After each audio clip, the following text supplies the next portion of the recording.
यो कसरी चिन्नुहुन्छ? कुन रूपमा सम्झिनुहुन्छ? राम्रो रूपमा सम्झिन्छु। हजुर गाडी हो त्यही भएर राखेको। त्यस्तै भन्नु पर्ला।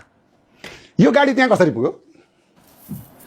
यस्तो भयो अब जेनजी आन्दोलनको एकदमै उत्कर्षमा थियो त्यो दिन होइन, र म चाहिँ भैँसी पार्टीमा बस्छु। अनि जसले गर्दाखेरि चाहिँ अब हामी त्यहाँ हिँडिरहेको थियौँ, यताउता गइरहेको थियौँ, त्यो जुलुसमै उसमै थियौँ। अनि हजुरले चलेर ड्राइभ पनि मैले गरेँ। अनि त्यसपछि अब रविजी त्यहाँ भनौँ न, रविजी छुट्नुभयो भन्ने कुरा आयो। अनि त्यसपछि चाहिँ नि हामी तल गयौँ। अब गाडी साडी चल्ने स्थिति थिएन त्यो बेलामा।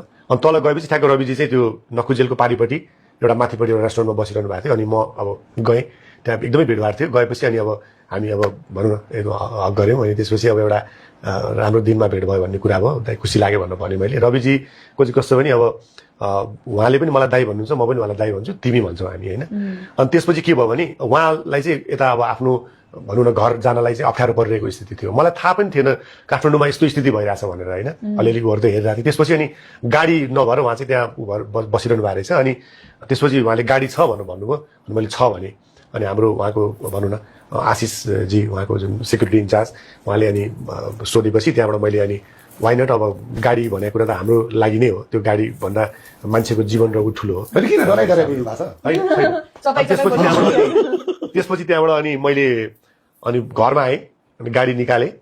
र त्यसपछि त्यहाँ म त्यो भिडमा नकुमा अगाडि जाँदाखेरि त्यहाँ अब हाम्रो जेन्जी भाइ बहिनीहरू सबै अब त हुनुहुन्थ्यो होइन। उहाँहरूको एक्सप्रेसन चाहिँ कस्तो भइरहेको थियो भने को पागल हो यस्तो बेलामा गाडी लिएर आउने, त्यो पनि टिलिल्ल टल्केको निलो गाडी होइन।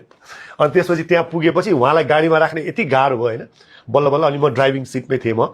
अनि त्यसपछि बल्ल बल्ल गाडी अब सबैले चाहिँ हामी लैजान्छौँ रवि दाइलाई भनेर भनिरहनु भएको थियो। अलिक गाडी साडी ड्राइभिङ पनि भयो।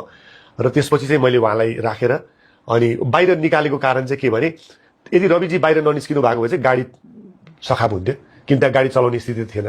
त्यसले गर्दाखेरि पनि त्यो सनरुफ त्यो एउटा भनौँ न त्यसको चाहिँ एउटा प्लस पोइन्ट भयो। अनि सनरुफबाट उहाँलाई बाहिर निकालेपछि चाहिँ अब सेफ हुने भयो। र मैले त्यो बेलामा ड्राइभ गरेको अब यस्तो मलाई सम्झिँदाखेरि यस्तो ड्राइभ गरियो कि होइन, पछाडि सबै बाइकबाट फलो भइरहेको थियो होइन। अनि उहाँलाई सुरक्षित ठाउँमा पुर्याउनु पर्ने थियो। अब यस्तो ड्राइभ गरियो कि त्यो कुनै कुनै ठाउँमा त त्यो यताउता जाने ठाउँ थिएन, आगो बलिरहेको थियो बाटोमा, आगोबाट नि कुदाइयो होइन। अनि त्यसो उहाँलाई सेफली चाहिँ जोस् पुर्याइयो। म त्यति नदेखेको भएर रामकृष्ण ढकालको गाडी प्रयोग भयो भन्ने कुरा चाहिँ आएको छ, मेरो नाम चाहिँ त्यति आएन। तर त्यो बेलामा कस्तो भयो भने त्यो बेलामा समय फरक थियो। अनि त्यसपछि मैले कता कता सुनिरहेको थिएँ इन्भेस्टिगेसन भइरहेछ, मेरो गाडीको आइरहेको छ भनेर कि हाम्रो पत्रकार भाइ साथीहरूले पनि मलाई पठाउनु भएको थियो। अनि मैले के भनेँ भने अब त्यो कति ठाउँमा त मैले नै अब उहाँलाई चाहिँ कुनै अनलाइनमा मैले योजना बनाएर उहाँलाई निकालेर लिएर गएको भन्ने कुराहरू त्यस्तो पनि कुराहरू आइरहेको थियो। त्यत्रो त म त कहाँ गर्न त्यत्रो मेरो ऊ थियो र होइन सामर्थ्य। अनि एउटा साथी, अब त्यसमाथि पनि एउटा मेरो परिवारको मान्छे हो रवि, अहिलेको साथी होइन मेरो होइन, 30औं वर्ष अगाडिको साथी हो। त्यो बेलामा मैले उहाँलाई चाहिँ